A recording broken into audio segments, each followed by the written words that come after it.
그 앞에서부터 첫 번째 나오는 게 이제 두 점 사이의 거리. 우리가 수2, 공통수학 2에서는 1단원이 이제 도형의 방정식이고, 그 다음에 2단원이 집합과 명제, 그 다음에 세 번째가 함수, 유리함수, 무리함수 이렇게 해서 세 단원인데, 일단은 우리가 중간고사 범위가 여기까지 잘릴 거예요. 요 중간에 잘릴 거야.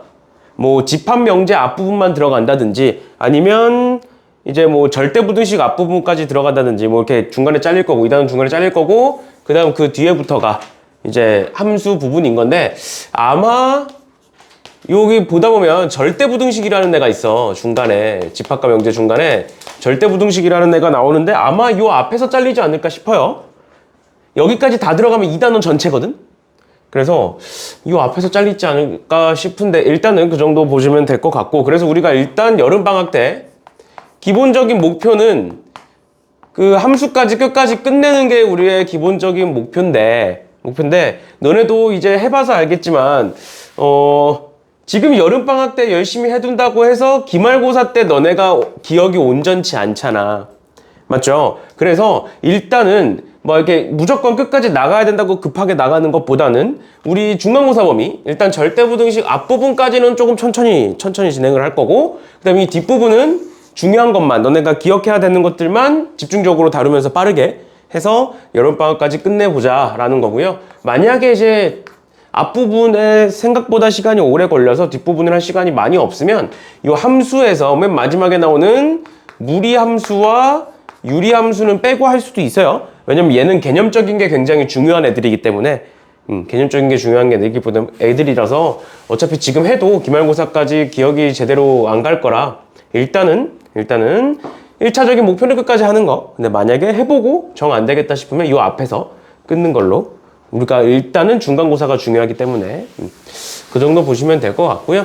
그래서 우리가 1단원의 도형의 방정식부터 할 건데, 첫 번째 나오는 게 이제 평면좌표, 그 다음에 직선의 방정식, 그 다음에 원의 방정식, 그 다음에 도형의 이동, 이렇게 4개인데, 일단 평면좌표에서 나오는 게 지금 두 점 사이의 거리 나오고요. 그 다음 두 번째 나오는 게 내분점 나오고요. 그 다음 그 내분점에서 좀 파생돼서 나오는 게 삼각형의 무게중심 나옵니다. 이렇게 3개라고 보시면 돼요. 그 다음에 직선에서 나오는 게 말 그대로 직선의 방정식이 뭔지. 근데 이 직선의 방정식은 중3 때 배우죠. 기억나지? 뭐 y는 2x 플러스 3 이런 거. 그치? 직선의 방정식이 뭔지 자체는 중3 때 배우는 거고, 그럼 그 다음에 뭐가 나오느냐? 점에서 점과 직선 사이의 거리 공식, 점과 직선 사이의 거리 공식이 나오고요. 그러면 끝이에요. 그래서 직선은 내용이 별로 없고, 그 다음에 세 번째 원의 방정식인데, 원의 방정식에서도 말 그대로 첫 번째로 원의 방정식이 어떤 형태로 이루어져 있는지 원의 방정식에 대해서 배우고, 그 다음에는 이제 그거에 대한 도형 문제들이 본격적으로 나오기 시작을 합니다. 원이 포함된 도형 문제들이. 근데 우리가 원도 중3 때 배웁니다. 중3 때 기억이 정확히 날지 모르겠지만 원도 중3 때 배워요. 그래서 중3 때 배웠던 개념들을 활용을 해서, 또는 우리가 원의 방정식이나 직선의 방정식에서 배웠던 내용들을 활용을 해서 문제를 풀게 될 거고, 그 다음 마지막 도형의 이동이 두 가지, 이제 평행이동이 나오고요, 대칭이동이 나오는데, 여기서 나오는 평행이동도 중3 때 배워. 평행이동도 중3 때 배워요. 그래서 막상 이 1단원에서 우리가 도형의 방정식에서 새롭게 배우는 내용들이 몇 개 없어. 알겠지? 그래서 우리가 중3 때 배웠던 내용들을 한 번씩 다시 복습을 할 거고, 그 다음에 새롭게 추가되는 것까지 복습을 해서 그거 가지고 문제를 푼다라고 생각해 주시면 될 것 같아요. 그래서 1단원의 전체적인 내용은 이런 식이고, 그럼 첫 번째로 나오는 게 두 점 사이의 거리인데, 얘도 우리가 너무 많이 봤었던 애들이라 빠르게 간단하게 넘어갑시다. 여기 수직선상에, X축이라는 수직선상에 어떤 두 점이 있다. 여기를 내가 1이라고 하고 여기를 5라고 하면 우리는 여기서부터 여기까지의 거리를 어떻게 구하느냐라는 거야. 이 거리 몇이야? 4죠. 어떻게 구하는 거야? 큰 거에서 작은 거 빼시면 돼요, 항상. 거리는. 맞지? 그런데 여기가 이제 미지수인 거야. 어떤 두 점이 있어. 수직선상에 어떤 두 점이 있는데 둘 중에 누가 오른쪽에 있고 누가 왼쪽에 있는지 모르는 상황이야. 예를 들어서 여기가 이제 A라는 점이고요, 여기가 B라는 점이야. 그랬을 때 여기서부터 여기까지의 거리를 어떻게 구할 거냐라는 거야. 그러면 큰 거에서 작은 걸 빼는 거니까 B-A 이렇게 쓰는데, 사실 그림을 이렇게 그리긴 했지만 A가 왼쪽에 있을지 오른쪽에 있을지 모르는 거야. 그런데 우리 여기서 말하는 두 점 사이의 거리는 항상 0보다 크거나 같아야 합니다. 우리 이렇게 안 하잖아. 서울에서 부산을 갈 거야. 근데 그 거리가 300km야. 예를 들어서. 근데 밑으로 내려가니까 마이너스 300km라고 쓰지 않잖아. 맞죠? 거리는 항상 양수야. 위로 가든 밑으로 가든 어디로 가든 거리는 항상 양수기 때문에 항상 0보다 크거나 같아야 된다. 근데 만약에 여기서 B보다 A가 더 크면 음수가 되는 거잖아. 그래서 어떻게 해야 된다? 항상 거리는 절대값이 있어야 한다. 까지만 알아두시면 됩니다. 여기까지 괜찮아? 여기까지는 우리가 중학교 때 배우는 내용들이고요. 예를 가지고 어떻게 할 거냐? 좌표 평면상에 나타내겠다. 즉, 이제는 점과 점 사이, 즉 X축과 Y축을 보겠다라는 거예요. X축과 Y축을. 그러니까 이 위에 점 아무거나 하나가 있고 이 위에 점 하나가 있다. 좌표 평면상에 두 점이 있다. 그럼 지금부터 여기서부터 여기까지의 길이를 어떻게 구할 것이냐 이 말인 거야.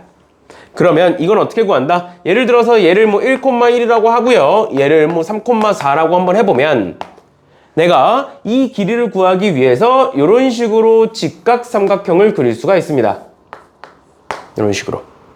그럼 이렇게 직각삼각형을 그려놓으면 우리 여기서부터 여기까지를 뭐라고 부를까? 우리 예전에 배웠던 거 X 증가량이라고 부르죠. 또 마찬가지로 여기서부터 여기까지를 Y 증가량이라고 불러요. 맞죠? 그럼 이 길이는 피타고라스로 쓰면 되지. 루트에 X 증가량의 제곱 더하기 Y 증가량의 제곱을 하면 둘 사이의 거리가 나오는 거야. 알겠죠? 그래서 이렇게 이 형태 자체를 기억하셔야 돼요. 너네가 문제를 풀다 보면 공식만 기억하겠지만 이 중간 과정이 굉장히 중요하게 쓰이는 것도 있으니까 특히 함수 문제들에서 중요하게 쓰일 거니까 이 그림 자체를 기억하셔야 되는 거고요. 그러면 식으로 한번 써보면 루트에 X 증가량은 1에서 3까지 간 거니까 2의 제곱일 거고요. 맞죠? 또 Y 증가량은 1에서 4로 간 거니까 3의 제곱이다. 그래서 계산하시면 루트 13이다. 그래서 여기서부터 여기까지 두 점 사이의 길이가 루트 13이다. 이렇게 구하시는 거예요. 알겠죠? 이런 식으로 그냥 공식을 달달달 외우는 게 아니라 왜 그런지를 이해를 하셔야 된다라는 겁니다. 그래서 공식으로 정리해보면 이런 식으로 x끼리 빼서 제곱하고 y끼리 빼서 제곱해서 더한 다음에 루트를 씌운 게 답이다. 이런 식으로 구해주시면 되겠습니다. 그러면 필수예제 1번에 우리가 개념 원리 같은 거는 수업 시간에 같이 하게 될 거고 그 다음에 쌤은 숙제로 하게 될 거니까 일단은 요 개념 원리 1번 필수예제 1번 한번 풀어보세요. 방금 배웠던 거 가지고 그대로 하면 되는 거니까 필수예제 1번 한번 풀어보세요.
풀어보셨나요?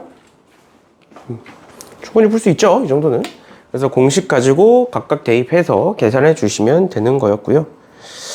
그 다음에 밑에 문제들도 똑같이 풀어주시면 되는데 3번 잠깐 볼게요. 3번에 두 점 AB에 대하여 선분 AB의 길이가 최소가 되도록 하는 A 값을 구하여라 라고 되어 있는데, 보면 결국 AB의 길이가 최소가 돼야 된다 라고 했으니까 AB의 길이를 구해보면 되겠지. 루트에 지금 마이너스 1에서 A까지 가는 거니까 지금 X좌표끼리 빼면 A 플러스 1의 제곱 이렇게 될 거고요. 그 다음에 더하기 Y좌표끼리 빼면 A 마이너스 5의 제곱 이렇게 쓰시면 되겠죠. 근데 여기서 얘를 A 마이너스 5가 아니라 5 마이너스 A라고 쓰셔도 무방합니다. 어차피 제곱이기 때문에. 그래서 그냥 보기 편하게 A를 앞에다가 쓴 거예요. 어떻게 쓰든 상관없으니까. 그러니까 그 말은 여기서 얘를 빼나 여기서 얘를 빼나 상관없다는 거야, 순서는. 점과 점 사이의 길이 구할 때. 그래서 얘 계산해 보시면 루트에 2A 제곱에 2A 마이너스 10A니까 마이너스 8A에 여기 1에 25니까 플러스 26 이렇게 되고 얘의 길이가 얘가 최소가 돼야 된다 라고 했으니까 우리 어떻게 구해? A에 대한 2차식이고 A에 대한 2차식에서의 최소값은 항상 어디서 나올 것이다? 꼭지점에서 나올 것이다. 그럼 그 꼭지점은 어떻게 구한다? 마이너스 2A분의 B 마이너스 2A분의 B 하면 2가 나오고요. 그리고 사실상 그냥 그때의 A 값은 2에서 끝입니다. 최소값을 구하라고 한 건 아니기 때문에. 그래서 그 최소값은 축에서 나올 거고 그 축은 마이너스 2A분의 B 2가 바로 나올 거다. 그래서 A 값은 2다. 이런 식으로 봐주시면 되겠습니다. 그 다음 2번도 뭐 크게 다르진 않는데 여기서는 문제에서 보시면 A가 마이너스 1,2고요. B가 4,5고 거기에서 같은 거리에 있는 X축 위의 점 P와 Y축 위의 점 Q의 좌표를 구하여라. 그러니까 여기서부터는 뭐를 해야 되느냐? 여기서부터는 미지수 설정을 하셔야 돼요. 맞죠? 왜? X축 위의 점, 어디 위의 점이라는 건 얘는 특정 무언가가 아니라는 거야. 얘를 다른 말로 동점이라고도 얘기를 해요. 동점이라는 게 뭐냐면 움직이는 점이란 뜻이야. 그러니까 X축 위의 점이라는 말은 X축 위에 오른쪽에 있든 왼쪽에 있든 뭐 원점에 있든 어디든 상관없다. 그러니까 P라는 점은 움직인다 이 소리고, 마찬가지로 Y축 위의 점 Q라고 했기 때문에 Q는 Y축 위로 움직인다 이 말이야. 무슨 이해되셨죠? 그러다 보니까 움직이는 점은 항상 미지수로 설정을 할 수밖에 없다. 왜? 특정 값으로 떨어지는 건 아니기 때문에. 그러니까 X축 위의 점은 몇 콤마 몇으로 설정할까? X축 위의 점은 미지수 설정해야 되는데 X축 위의 점은 항상 뭐가 0이야? 뭐가 0이야? Y 값이 0이죠? 그러니까 A, 0 이렇게 쓰시면 되는 거고요. 또 두 번째, Y축 위의 점은 항상 뭐가 0이야? X가 0이죠. 그래서 0, B 이렇게 세우시면 되겠다. 그래서 지금 뭐라고 돼 있느냐? 다시 문제 읽어보면 A와 B에서 같은 거리에 있대. 그러니까 AP의 길이와 저 말을, 이 문제를 수식으로 바꿔보면 AP의 길이와 BP의 길이가 같다. 두 번째, AQ의 길이와 BQ의 길이가 같다 해서 요거는 이제 풀 수 있지. 그치? 각각 대입하셔서 계산해 주시면 될 것 같고요. 요거랑 똑같은 문제인데 문제 표현 방식이 좀 달라진 게 필수예제 3번이에요. 문제 표현만 좀 달라진 게 뭐냐면 얘도 마찬가지 똑같은 문제인데 이번에는 X축 위의 점, Y축 위의 점이 아니라 어디 위의 점이야? 어떤 직선 위의 점이야. 맞지? 그런데 얘가 나중에는 이 직선이라는 말이 뭐로 바뀔 때도 있냐면 함수 위의 점, 함수 fx 위의 점이라는 말로 바뀔 때도 있어. 우리가 보통 함수 자체를 y는 fx 이런 식으로 쓰다 보니까 함수 y는 fx 위의 점 p라고 바뀔 때도 있어. 그래서 이런 식으로 어떤 수식 위의 점이 나왔을 때 얘도 마찬가지로 미지수를 설정할 건데 그 미지수는 항상 x좌표를 미지수로 설정하셔야 됩니다. 뭔 소리냐면 내가 p라는 점을 똑같이 설정을 할 거야. 근데 내가 얘를 그냥 a, b 이렇게 설정하는 게 아니라 방금처럼 내가 x좌표를 a라고 설정을 한다면 y좌표는 x가 a가 됐으니까 y좌표는 뭐가 되는 거야? 2a 플러스 7이 되는 거야. 뭔 소린지 이해했어? 그러니까 이런 식으로 어떤 함수 위의 점이 나왔을 때는 무조건 x좌표를 설정을 하세요. 어차피 x좌표를 설정하면 y좌표는 같이 따라오는 거다 보니까 이렇게 설정하시고, 그럼 얘도 마찬가지로 AP의 길이와 BP의 길이가 같다라고 하셔서 문제를 쭉 풀어주시면 답이 나온다. 됐나요?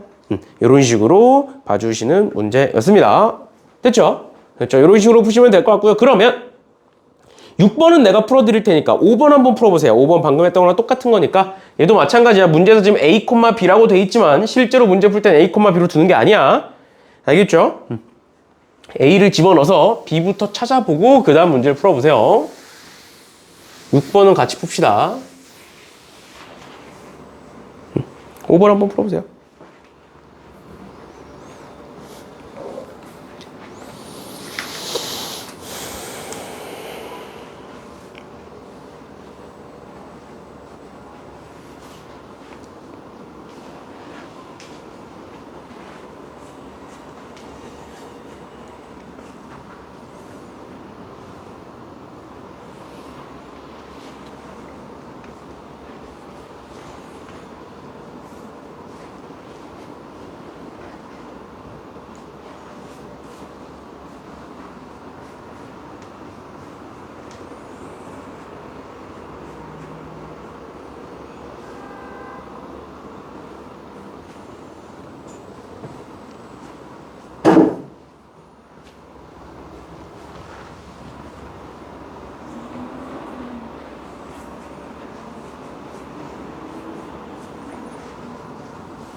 답 나왔어? 민이?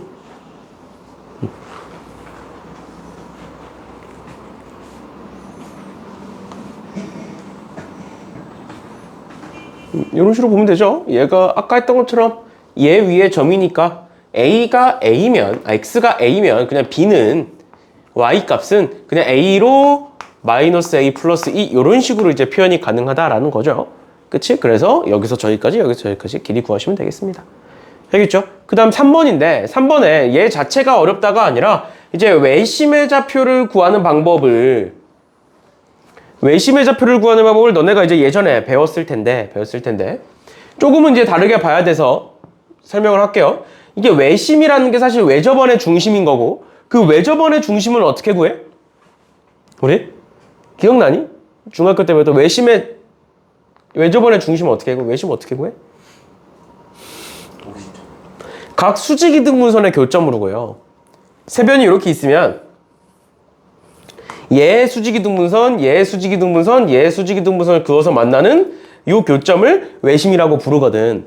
중학교 때 이렇게 배우거든. 그런데 고등학교 때 와서는 그게 중요한 게 아니고 그래서 결국 외심의 좌표를 어떻게 구할 거냐가 중요해.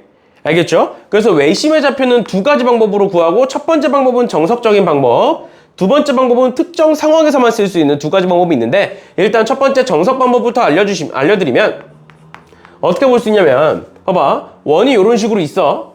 그 외심이라는 건 원 안에 삼각형이 이렇게 들어가 있다는 거거든? 무슨 소리인지 이해가? 그러면 이 외접원의 중심, 얘가 외심이 되는 거잖아. 그러면 요 세 꼭지점은 결국 그 외접원 위의 점이 되죠. 그러면 외심에서 요 꼭지점까지 연결을 하면 이 길이는 전부 다 어떨까? 반지름으로 같아지겠죠. 그거를 활용하는 겁니다. 그 첫 번째 정석적인 방법은 무엇이냐? 그냥 외심을 내가 5라고 해볼게. 외심이 뭔지 모르니까. 알겠죠? 외심을 5라고 해보고 그 5가 지금 뭐 어디 위의 점 이런 것도 없으니까 어쩔 수 없이 A, B라고 한번 설정을 해볼게요. 그러면 결국엔 뭐가 같아야 된다? AO의 길이와 BO의 길이와 CO의 길이가 전부 다 외접원의 반지름의 길이로 같아야 된다 이 말이죠. 근데 우리 지금 외접원의 반지름 구하는 거 아니니까 얘는 안 보셔도 되고요. 이렇게만 보시면 됩니다. 알겠죠? 그러면 각각 구해볼게. 루트는 그냥 다 떼버릴게. 어차피 루트 다 있을 거니까 루트 다 떼버리면 얘 가지고 구해보시면 A 마이너스 2의 제곱 더하기 B 마이너스 1의 제곱은 이렇게 될 거고, 그 다음 BO의 길이는 여기서 여기니까 A 마이너스 2의 제곱 더하기 B 마이너스 7의 제곱 될 거고요. 는 마지막 여기서부터 여기까지의 길이 보시면 A 마이너스 4의 제곱 더하기 B 마이너스 3의 제곱이 될 것이다. 그러면 지금 전개를 했다고 치면 A제곱, B제곱, A제곱, B제곱, A제곱, B제곱이 다 있을 거란 말이야. 그럼 다 떼버려. 다 떼버려. 다 똑같이 지워버리면 뭐가 된다? 마이너스 4A, 여기서 나오는 거 마이너스 2B, 그 다음에 4, 1이니까 플러스 5는 여기서 나오는 거 마이너스 4A, 여기서 나오는 거 마이너스 14B, 그 다음 플러스 여기 4, 여기 49니까 40, 53 이렇게 될 거고요. 그 다음 또 는 여기서 나오는 거 마이너스 8A, 여기서 나오는 거 마이너스 6B, 그 다음 플러스 25 이렇게 되겠네요. 그래서 이 둘을 연립하시면 하나가 식이 나올 거고요. 또 이 둘을 연립하시면 식이 나올 거니까 연립 방정식 풀어주시면 A와 B가 나온다 라는 게 정석 방법입니다. 정석 방법. 근데 두 번째는 언제만 쓸 수 있는 거면 특정 직각삼각형에서만 쓸 수 있어. 왜 그런 거냐면 직각삼각형의 외심은 빗변의 중점이라고 불러요.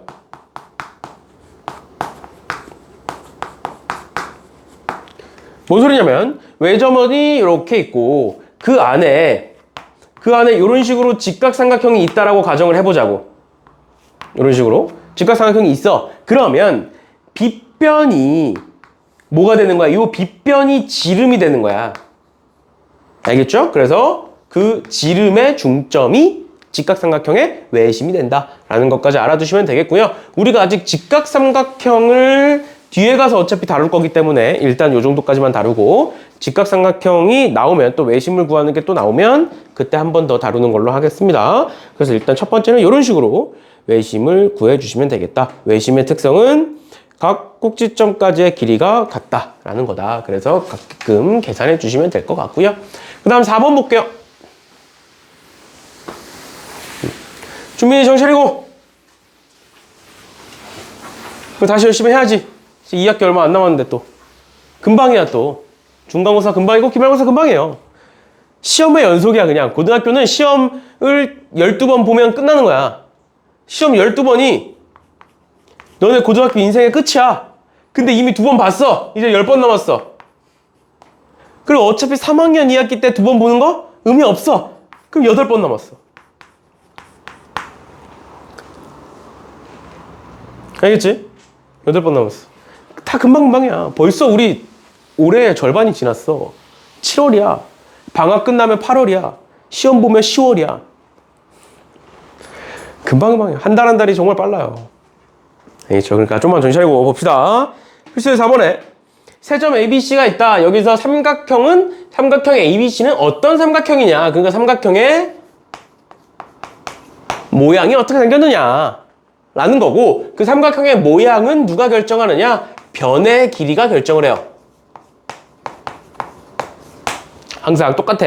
얘는 고3 때까지 변하지 않아. 삼각형이 어떤 삼각형이냐? 삼각형의 모양을 물어보면 우리는 변의 길이를 보셔야 된다. 그래서 삼각형의 ABC를 물어보고 있기 때문에 우리는 AB의 길이와 BC의 길이와 CA의 길이를 지금부터 구해보겠다라는 겁니다.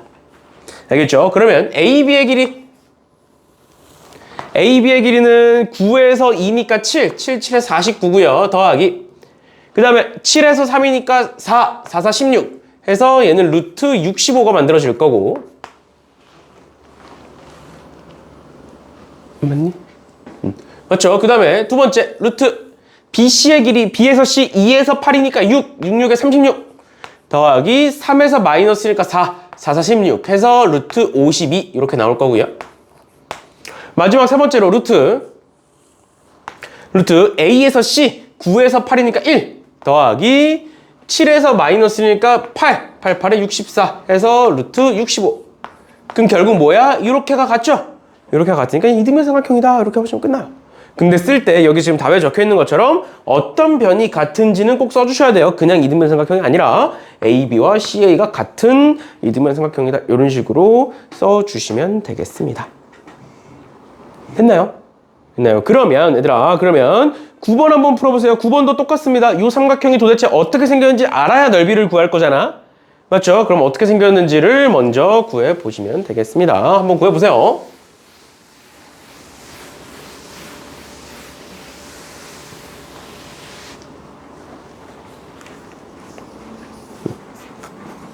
좀 귀찮더라도 해보셔야 됩니다.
여기 풀었어?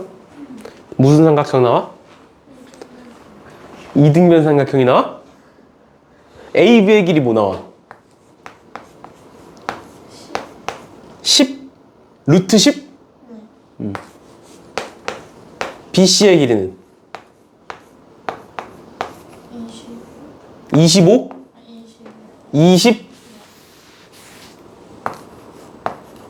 그럼 CA의 길이는?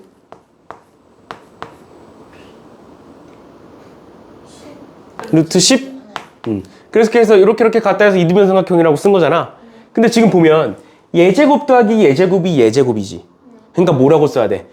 정확히 쓰려면 직각 이등변 삼각형이라고 써야 돼. 그러면 그림을 한번 그려보자. 넓이 구하라고 했으니까 이렇게 되는 거고, 지금 가장 긴 변이 BC니까 BC고 여기가 A가 되겠지? 그러면 이 길이가 루트 10이고 이 길이가 루트 10이고 여기가 직각일 거니까 삼각형의 넓이는 2분의 1 곱하기 밑변 곱하기 높이 이렇게 보시면 되겠죠? 그래서 답은 5 이렇게 보면 되겠지. 이런 식으로 봐주시면 되겠습니다.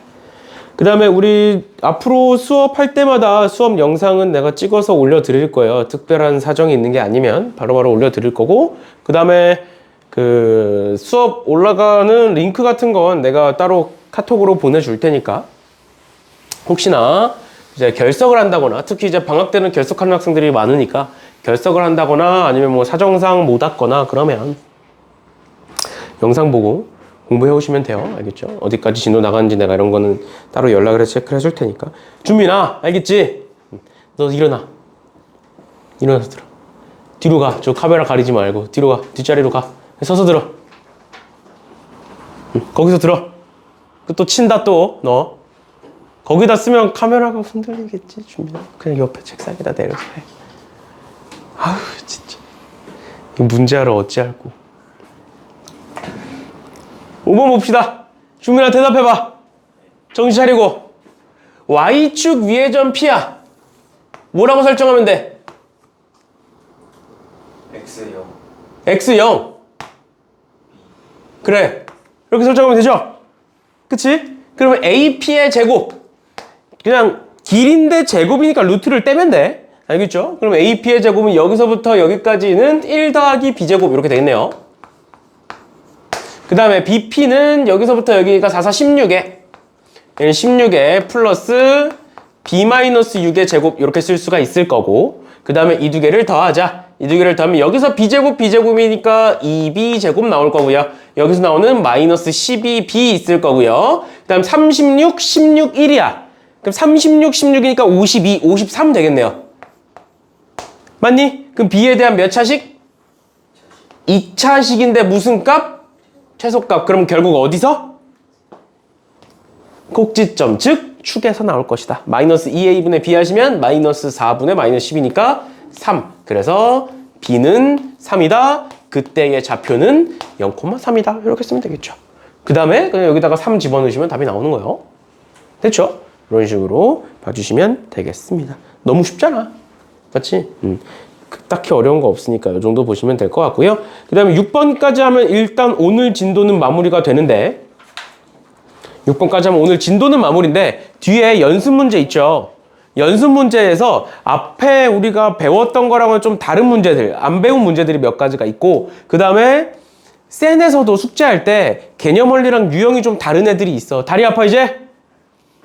센이랑은 좀 다른 유형들이 있어. 그래서 그것까지 설명을 하고 마무리를 할게요. 일단 진도는 여기까지만 나갈 거고 내분점에 대한 개념은 다음 시간에 할 거고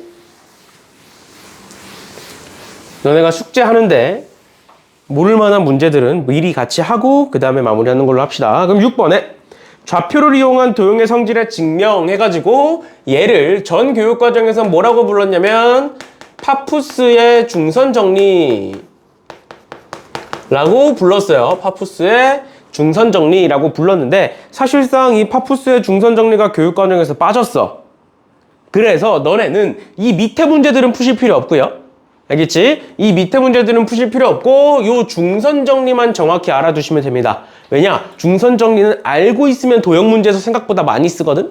알겠죠? 그래서 그 밑에 문제들은 모르셔도 되고 중선정리가 도대체 무엇인지만 알아두시면 된다. 그러면 일단 첫 번째로 그 중선정리를 배우기 이전에 첫 번째로 뭐부터 알아야 되느냐?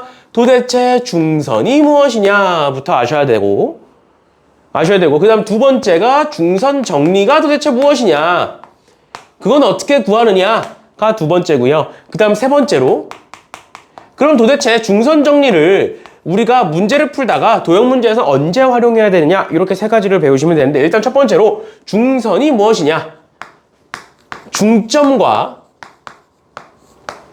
그 맞은편에 있는 꼭지점을 연결한 걸 우리는 중선이라고 얘기를 합니다. 중점이라는 건 뭐야? BC의 가운데에 있는 얘를 우린 중점이라고 하고 그 맞은편에 있는 꼭지점이 A니까 AM을 연결하면 중선이 되는 거야. 알겠죠? 그럼 중선 정리는 무엇이냐? 옆에 적혀 있긴 하지만 어떻게 하는 거냐? AB의 제곱 더하기 AC의 제곱은 2 곱하기 AM의 제곱 더하기 BM의 제곱 이런 식으로 이제 쓰는 건데 얘를 이렇게 수식으로 알아두면 괜히 까먹으니까 어떻게 생각하면 되냐면 왼쪽 변의 제곱 더하기 오른쪽 변의 제곱은 2배의 중선의 제곱 더하기 절반의 제곱 이렇게 외우시면 돼요. 알겠죠? 다시 왼쪽 변의 제곱 더하기 오른쪽 변의 5가 왜 안 써지지? 오른쪽 변의 제곱은 2 곱하기 중선의 제곱 더하기 나머지 변의 절반의 제곱 이렇게 외우시면 됩니다. 말로 차라리 한글로 외우는 게 더 편하니까 이런 식으로 외우시면 될 것 같고요. 얘에 대한 증명은 지금 문제에서 증명하라고 했으니까 증명은 어떻게 하는 거냐면 여기다가 좌표 평면을 이렇게 찍습니다. 뭐를 기준으로? 이 중점을 원점으로. 그 다음에 그럼 여기서부터 여기까지의 길이를 내가 뭐 A라고 둘 거야. 그럼 여기서부터 여기까지의 길이도 A가 되겠지? 그러면 C의 좌표는 뭐 마이너스 다시 C의 좌표는 A, 0이 될 거고 B의 좌표는 왼쪽으로 갔으니까 마이너스 A, 0이 될 거고요. 마지막으로 A의 좌표는 뭔지 모르니까 그냥 뭐 알파, 베타라고 한번 더 볼게. 그래 놓고 집어넣으시면 끝나요. 증명 끝이에요. 그냥 공식에다 집어넣으면. 그래서 증명은 어려운 게 아니고요. 마지막으로 도대체 얘는 언제 쓰느냐? 쉬워, 얘도. 언제 쓰는 시도 쉬워. 언제 쓰느냐? 얘는 말 그대로 중선 정리니까 중선이 나왔을 때 써. 중선이 나왔을 때. 그러면 도대체 이 중선이 도형 문제에서 언제 나오느냐? 도형 문제에서 언제 나오느냐? 대표적인 경우가 한 두 가지 정도 있는데 첫 번째로 이등변 삼각형 있고요. 중선이 많이 나오는 게. 그 다음 두 번째로 무게중심. 다음 시간에 배우게 될 건데 왜냐면 무게중심이 너네 중3 때 배웠잖아. 무게중심이 중선들의 교점이야. 그래서 무게중심을 그리기 위해선 중선이 나올 수밖에 없어. 그래서 이렇게 두 가지에서 많이 나오고 삼각형에선. 그 다음 마지막으로 사각형에서는 평행사변형. 평행사변형에서 중선이 많이 나옵니다. 그 이유는 간단하게만 어차피 다음에 또 할 거라 그 이유는 간단하게만 설명을 해드리면 평행사변형이 이렇게 있으면 요렇게 우린 얘를 대각선이라고 얘기하죠. 그치? 대각선이 서로 이등분을 합니다. 그래서 대각선은 서로가 서로의 중선이 돼. 알겠죠? 그래서 평행사변형에서도 많이 등장을 한다라는 것까지만 알아두시면 되겠습니다. 증명은 그냥 직접 계산을 해서 여기 밑에도 적혀 있잖아. 여기 밑에도 그냥 쭉 대입해서 계산한 거 말고 없어. 알겠죠? 그냥 공식에다 대입하셔서 뭐 파푸스의 중선 정리라고 적혀 있죠. 얘가 이제 교육 과정에서 빠졌어요. 빠지면서 일단은 학교에서 알려주면 하겠지만 알려주면 한 번 더 하겠지만 안 알려줄 확률이 굉장히 크기 때문에 이 정도만 보시면 되겠습니다. 그 다음에 이제 연습 문제로 넘어갈 건데 연습 문제에서 앞부분에 있는 애들은 우리가 다 봤던 애들이야. 알겠죠? 앞부분에 있던 애들은 우리가 다 봤던 애들이라 넘어가고요. 우리가 지금 볼만한 문제들이 체크해주세요. 20번이랑 24번, 25번 이렇게 세 문제를 지금부터 같이 볼 건데 20번, 24번, 25번 이렇게 세 문제를 같이 볼 건데 그걸 보기 전에 한번 그 19번을 한번 풀어보세요. 19번을 풀 수 있는지를 확인해 보기 위해서 19번 한번 풀어보시고 안 되겠으면 설명을 해줄 테니까 19번까지도 한번 풀어보세요. 20번, 24번, 25번은 같이 풀고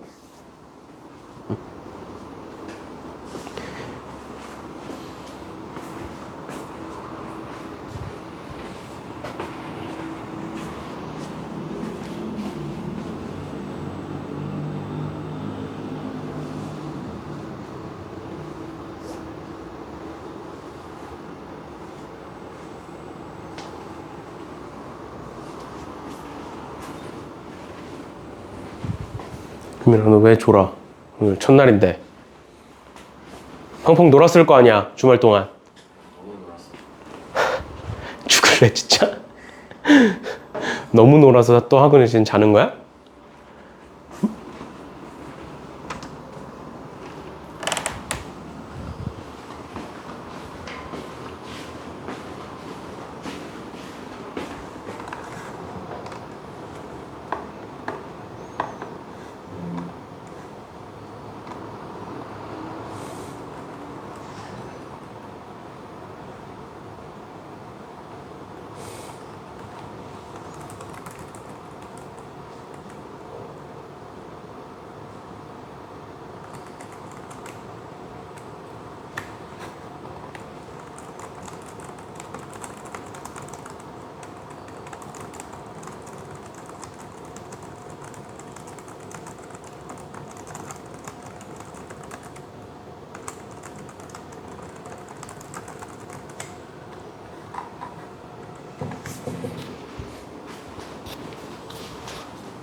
풀었어?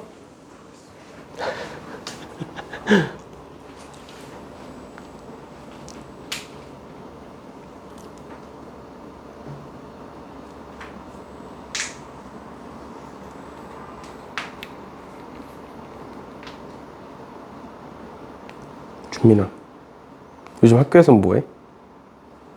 저번 주엔 진짜 놀기만 했고 이번 주에 쓸데없는 것만 많이 하고 있어. 왜?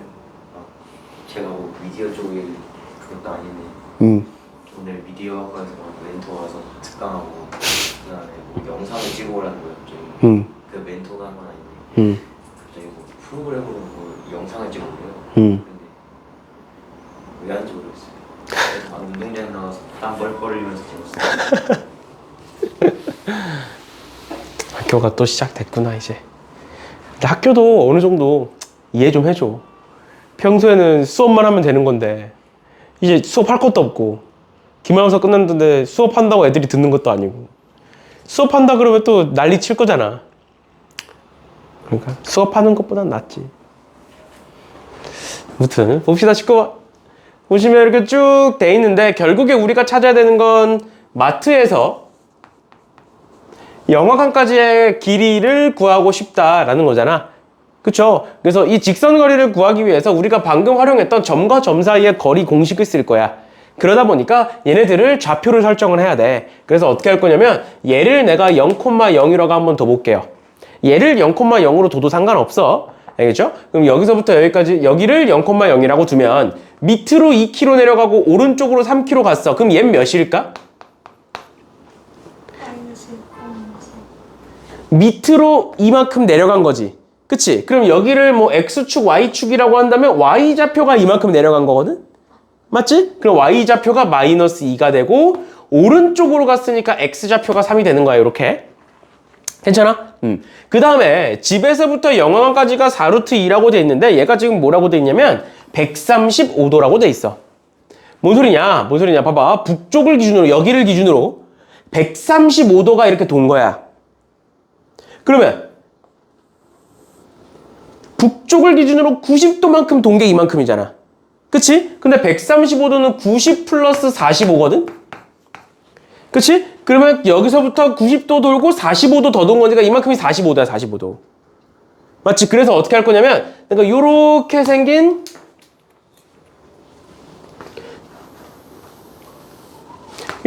직각삼각형을 한번 그려볼게.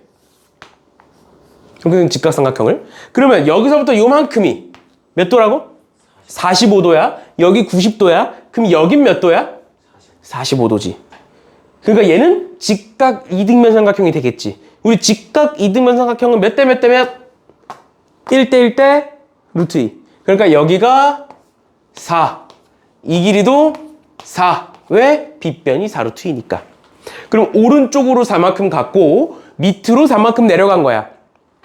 그럼 최종적으로 보자. 0,0에서 밑으로 2만큼, 밑으로 4만큼 내려갔으니까 총 마이너스 6만큼 내려갔을 거고, 그 다음 두 번째 오른쪽으로 3만큼, 오른쪽으로 4만큼 갔으니까 오른쪽으로 총 7만큼 갔을 것이다. 즉 마트에서 영화관까지의 거리는 루트 77에 49 더하기 66에 36 해서 루트 85가 될 거다라는 거죠.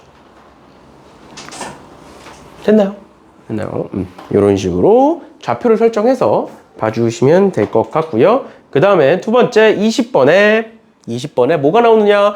각의 이등분선이 나오는데 너네 사실 이것도 중학교 때 배우는 거야. 사실 도형의 방정식이 중학교 때 특히 이제 중3 때 배우는 거랑 굉장히 연관이 많이 돼 있는데 여기서 말하는 이등분선 얘를 우리는 각의 이등분선이라고 불러요.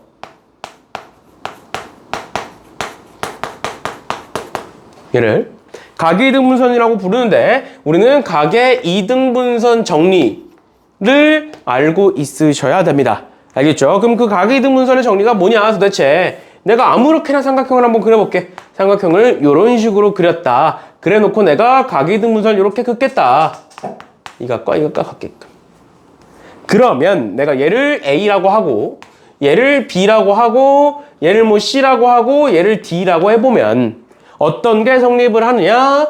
AB 대 AC는 BD 대 DC라는 공식이 성립을 한다라는 게 가계이등분선의 정리인데, 얘도 마찬가지로 말로 외우시는 게 편해요. 말로 외우시는 게 어떻게 외우면 돼? 왼쪽 대 오른쪽은 왼쪽 대 오른쪽이다, 이렇게 외우시면 돼요. 예를 들어서 얘가 4야. 그럼 얘가 8이야. 그럼 몇 대 몇이야? 1대 2인 거지. 그럼 얘도 1대 2인 거야. 그럼 만약에 이런 문제가 나오면 이 길이를 K라고 한다면 이 길이는 이 K겠구나, 이런 식으로 쓸 수가 있다라는 거예요. 알겠죠? 그래서 얘를 설명하기 위해서 잠깐 멈췄다 간 거고요. 그러면 이 세 개의 꼭지점으로 하는 얘인데, 똑같이 지금 A의 가계이등분선이고 만나는 점을 D고 D의 좌표가 8,0이라고 돼 있어. 그랬을 때 A 값의 합을 한번 구해보래. 그러면 뭘 하는 거냐면 여기서부터 여기까지 이 길이가 뭔지를 일단 알아야겠죠? 맞지? 그럼 이 길이가 뭔지를 구하기 위해서 보시면 루트에 AB의 길이는 저거, AB의 길이 보시면 A제곱 더하기 25 이렇게 될 거고요. 그럼 여기서부터 여기까지의 길이는 AC의 길이는 A-12의 제곱 더하기 1에서 마이너스 3이니까 4, 4, 16 이렇게 되겠죠. 이렇게 되는 거고, 그랬을 때 왼쪽 대 오른쪽은 왼쪽 대 오른쪽, BD의 길이 한번 구해볼게요. BD의 길이. B는 0,6이고요. D는 8,0이니까 길이 구해보시면 루트에 88에 64 마이너스 36 해서 10이 나옵니다. 루트 100이 나와. 그 다음 두 번째, 얘는 이건 지우고, DC의 길이는 여기서 여기까지의 길이는 루트에 8에서 12니까 4, 4, 4, 16 더하기 0에서 마이너스 3이니까 3, 3은 9 해서 루트 25 해서 5가 나오겠죠?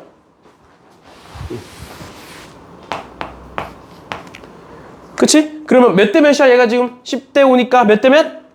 2대 1. 그럼 얘도 2대 1 이란 소리야. 그러니까 어떻게 쓸 수 있다? 루트 A제곱 플러스 25 대 루트, 제 그냥 계산하시면 A제곱에 마이너스 24A에 플러스 12의 제곱이 144고 16 더하면 160 이렇게 되겠네요.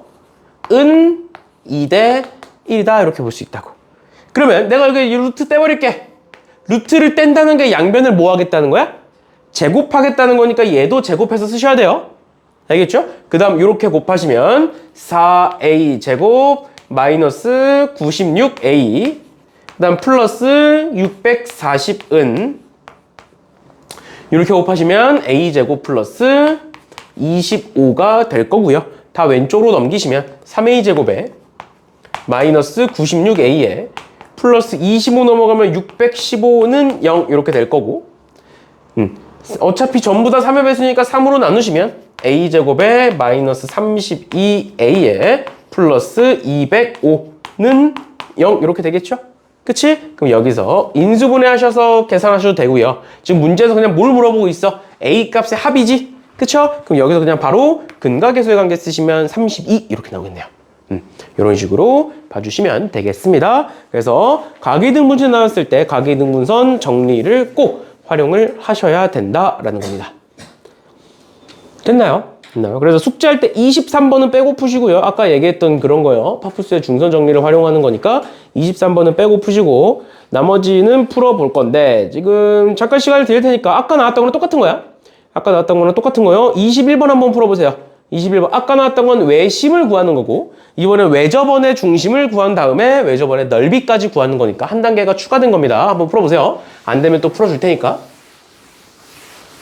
그래서 이런 식으로 개념 원리는 웬만하면 학원에 있을 때 다 하고 갈 거고, 세미 숙제로 나간다라고 보시면 돼요. 그래서 개념 원리 수업 들을 때 완벽하게 풀고 나면 시간이 남을 거니까, 클리닉 시간이 남을 거니까 그때 센 숙제 하세요. 알겠죠?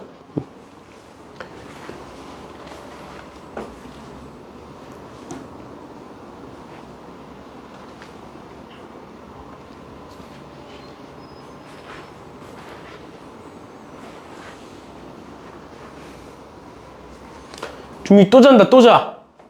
너 또 일어날래? 이놈아. 놀게 했더니 너무 놀아서 잠을 자니까 이제는 안 놀게 해야겠네. 시험 끝나고. 시험 끝나는 날 바로 수업해버린다. 당일날. 나 자꾸 나쁜 사람으로 만들지 마. 할 수 있잖아.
여기 풀었어? 아니, 외신 그 뭐지? 변의 수직이 되는 거야? 아, 그거 말고 각 꼭지점까지의 길이가 같다. 네. 아이, 이거 봐봐.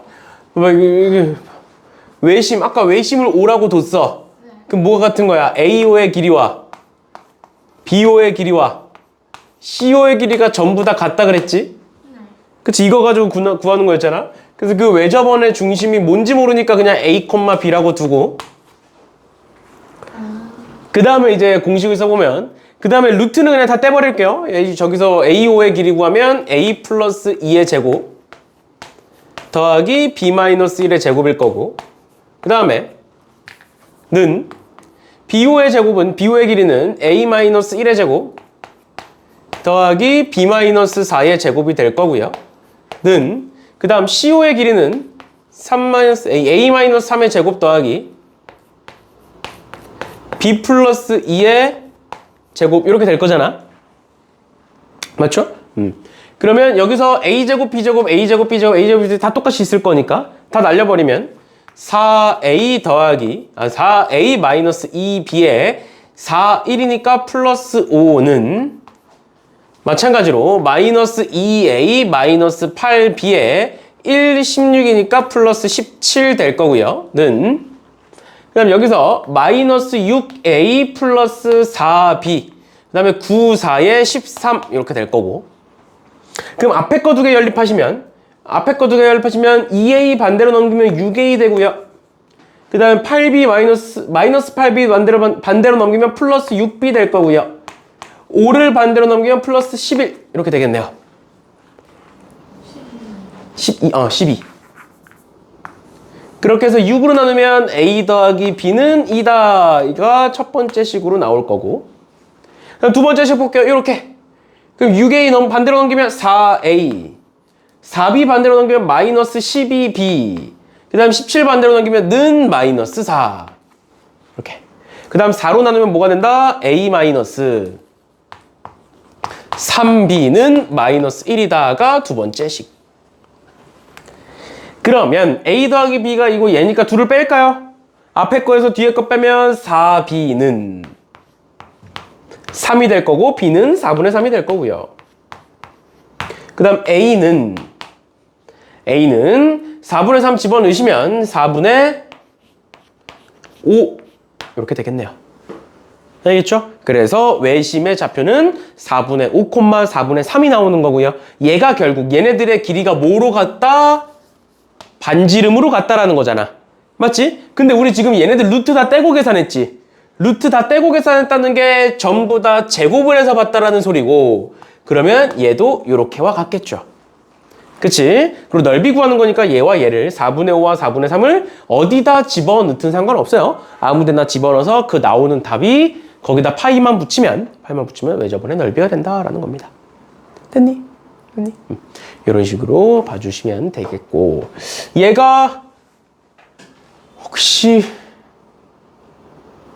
직각삼각형이 되나 한번 볼까?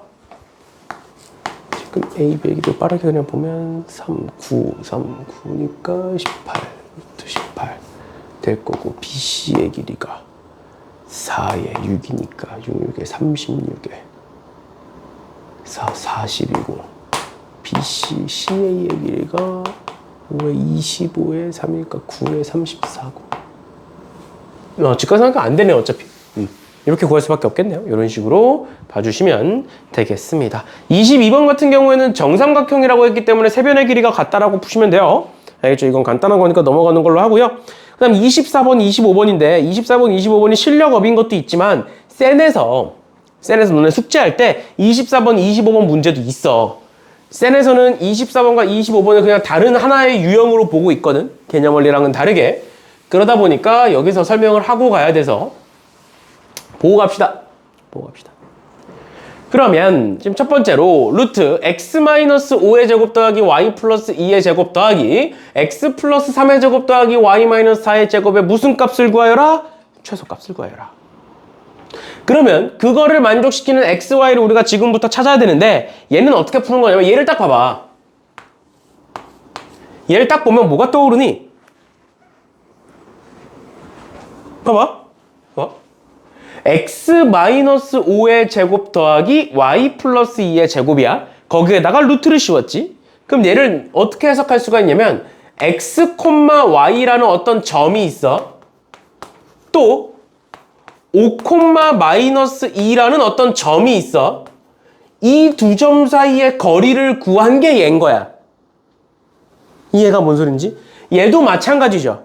그럼 얘는 x, y에서 어디까지야? 마이너스 3, 4까지의 길이를 구한 게 쟤야. 그러니까 두 변의 길이를 더한 거야, 우리 지금. 맞나요? 네, 그럼 잘 봐. 해봐. 한번 찍어볼게, 좌표 평면에. 오른쪽에다 찍을게요. 숫자가 크니까.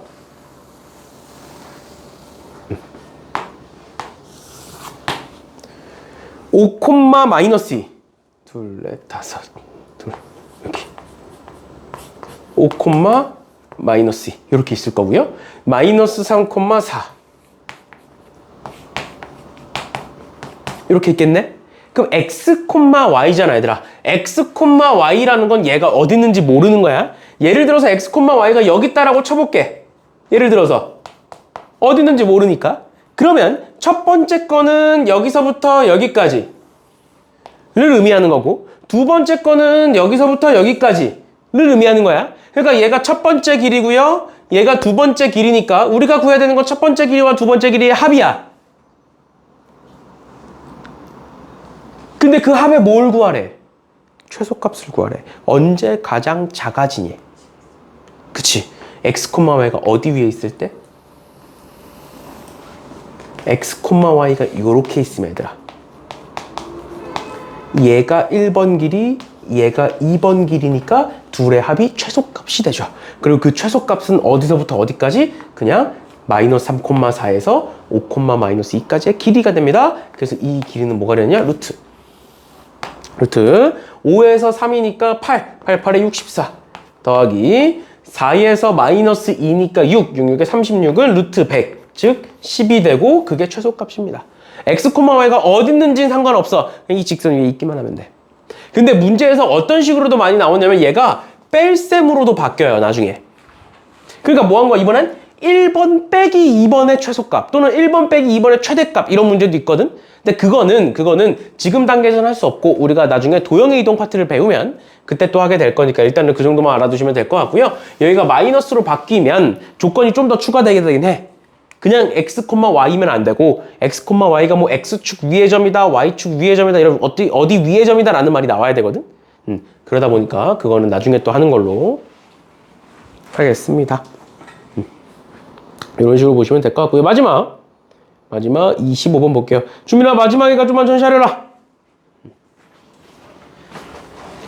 25번 봅시다. 25번에 오른쪽 그림과 같이 지점 O에서 수직으로 만나는 두 직선의 도로가 있다. 그랬을 때 A, B가 원점 O로부터 지점 O로부터 각각 북쪽으로 10km, 서쪽으로 5km 떨어진 지점에서 동시에 출발하여 A는 남쪽으로 시속 3km로 움직이고요.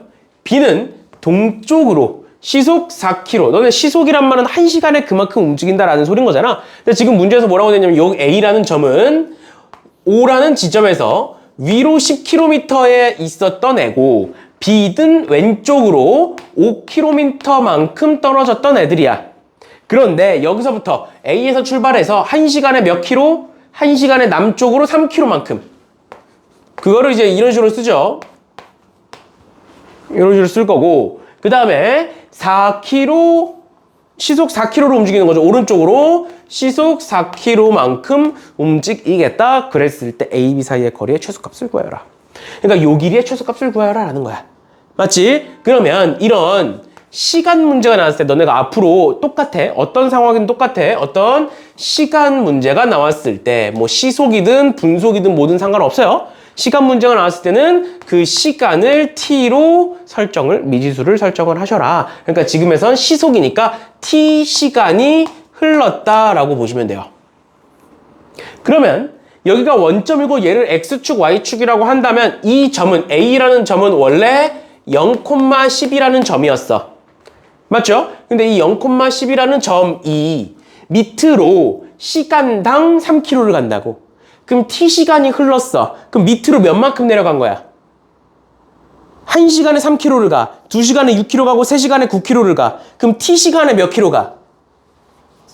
그치? t시간에 3t만큼 내려가는 거야. 그러니까 3t만큼 내려간다. 이렇게 쓸 수 있는 거죠. 마찬가지입니다. 얘도 마이너스, 여기는 B라는 점은 마이너스 5,0에서부터 출발을 해서 시간당 4km를 가는데 t시간이 흘렀어. 그러니까 4K만큼, 4T만큼 움직이게 되겠죠. 어디로? 오른쪽으로. 오른쪽이라는 건 더해지는 거니까 마이너스 5 플러스 4T,0 이렇게 쓸 수가 있겠다라는 겁니다.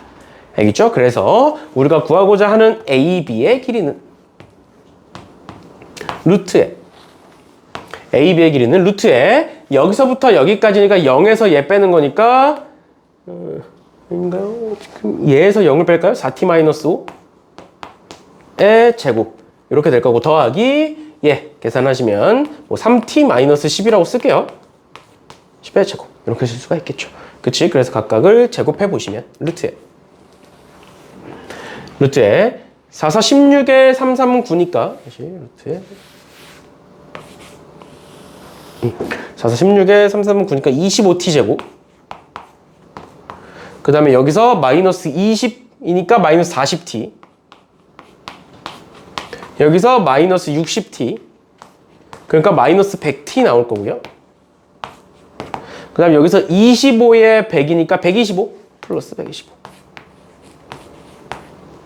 이렇게 되겠네요. 그럼 얘의 최소값이래. 마찬가지야. t에 대한 2차식인데 그거의 최소값은 축에서 나올 것이다. 마이너스 2a분의 b 마이너스 50분의 마이너스 100이니까 t는 2일 때다. 그래서 2를 집어넣어 보시면 2, 4에 100 마이너스 200 플러스 125 니까 얘는 약분하고 없어지면 25 그 다음 루트 25니까 답은 5km 이렇게 쓸 수가 있겠죠. 최소값은 5km다. 됐어? 이런 식으로 봐주시면 되겠습니다. 그래서 문제에서 너네가 시속, 뭐 분속 이런 식으로 어떤 시간당 시간에 대한 문제가 나오면 그 시간을 t로 설정하시고 뭐 문제에서 시간이면 시간, 분이면 분, 초면 초 한 다음에 그 t를 가지고 각각의 좌표들을 설정하셔서 문제를 풀어주시면 되겠다라는 거예요. 알겠죠? 이런 식으로까지 봐주시면 되겠습니다. 오케이. 일단은 수업은 여기까지 하는 걸로, 주민아, 수업은 여기까지 하는 걸로 하고요. 여기까지 하는 걸로 하고, 개념 원리는 숙제는 여기까지 해오시면 되고, 센 잠깐 펴볼게요. 센 펴보시면